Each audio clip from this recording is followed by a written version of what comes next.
Hey everybody, welcome back to Maker and Mission. First off, wow, thank you for all the support, the subscribes, the thumbs up, the comments. I feel blessed. That's amazing, you guys. Thank you so much. So today, what we're gonna look at is a little bit of a truck update, and we're gonna go behind the scenes a little bit. We're gonna talk about why you might not see as much truck content until the weather warms up. And we'll look at the project that we're gonna move to until we can move back onto the truck. We're also gonna get a little bit of information about the truck build and my vision for it. And yeah, we'll also go over the gantry crane. There's a few comments on it. I think it's kind of fun. We'll go over the story. Okay, so this gantry crane is on casters.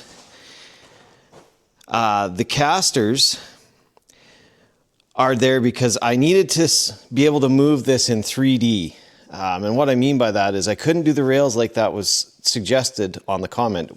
Excellent idea, by the way. But for me, I need to be able to move back and forth, front to back. So that's why I ended up going casters. Now, this is largely the original frame for the 64 C10. So here you can see this is a frame rail. This is the box section, the straightest piece of it, of course. The little supports that you see in there, those are all just little braces and brackets that it had.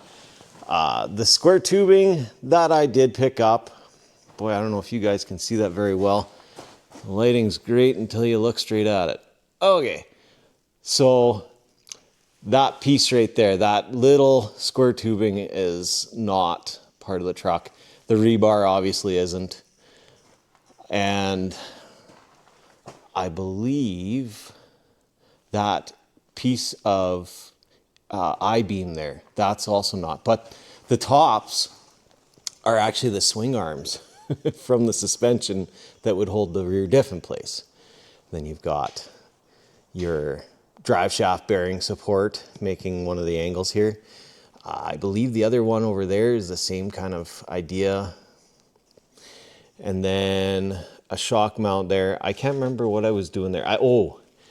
This is second iteration of this, and the original one I had angle iron running up to brace, and it definitely fell apart on me. So then I beefed it up. This all is load tested with my tractor.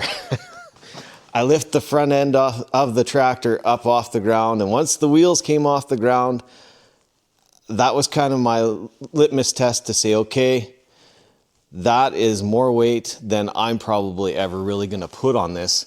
So I knew that round two was gonna work. So that is the story there. Now, you're also probably wondering, why aren't we going to see much truck content? Well, I'm dressed to the nines. It's cold. And my heat for my shop just isn't cutting it. And I've gone through several iterations of it. And this last iteration, I went to a point of no return in my modifications. So until I get a chance to modify it this coming summer, I am basically working either in a cold shop. So if there's warm enough days and I can get out here and do some content on the truck, absolutely, let's do it. But if it's not warm enough, I'm just going to work on the other project. I think you guys will enjoy that one. So the Orange Pico, let's go through a little bit more in detail what is going to be this truck. So I have 8.1 liter Vortec, and that's a 496 big block. Now this isn't the first 8.1 liter that I have. I have one in a different frame that has headers on it and a couple little goodies. The heads have kind of been played with a little bit. That's the one that's going to end up in this truck. And then that is mated to an Allison transmission, and it's a 4-wheel drive, 3/4 ton. Then we have, of course, computers that we've got to play around with. If you guys want to see wiring, I can do a little breakdown of the wiring. I've already done a bunch of this work, so I can't show you me doing the work. But what I have done is I've combined the wiring from this truck. There is going to be Dakota digital gauges going in here. Let's take a look at those.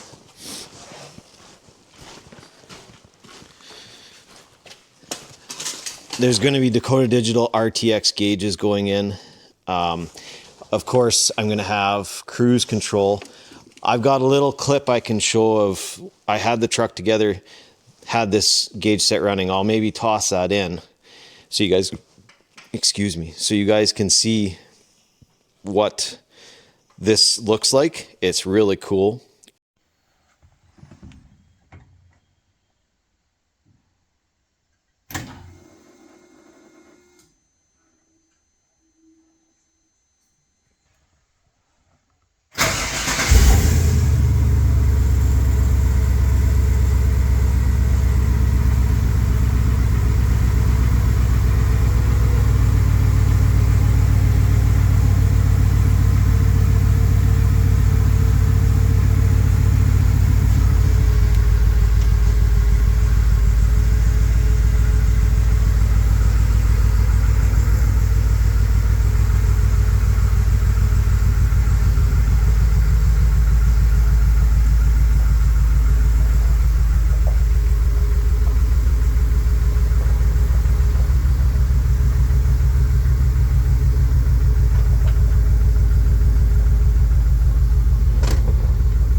It's got a brain box.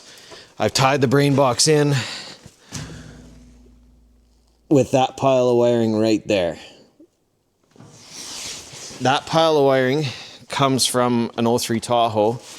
I have heated leather seats, or pleather, I guess. I have a couple pairs of them. But we're going to end up doing the back seat is going to be the back seat from the Tahoe. It's going to be combined in with the back seat that was in this truck. And that'll be our seats for the interior. Power seats, heated, cruise control, you know, creature comforts, auto air conditioning. I'm going to use the factory air box from the Tahoe. Now, they all are the same, but the auto ones have a couple different stepper motors to move ducts into proper position. This is from another truck. That one is not an auto one. But when we get to that point, I'll show how that's all going to work. Obviously, one of the little catches that I'm going to run into is as I push my cab forward, I'm running out of room to fit all of the airbox goodies under the dash. Yes, a vintage air probably would have been the way to go, but hey, we're just working with what we got here. That about does it for the truck and the updates. Now, I guess you can see I have a new tailgate for the truck. Now, the keen observers among you will have noticed there's some pieces around here, and there it is. There's some pieces around here that don't belong. I have a 69 Camaro out here, and then I have another one in the garage. The garage is heated, I can work on it. That's what we're gonna jump to for a project. Okay, so other car.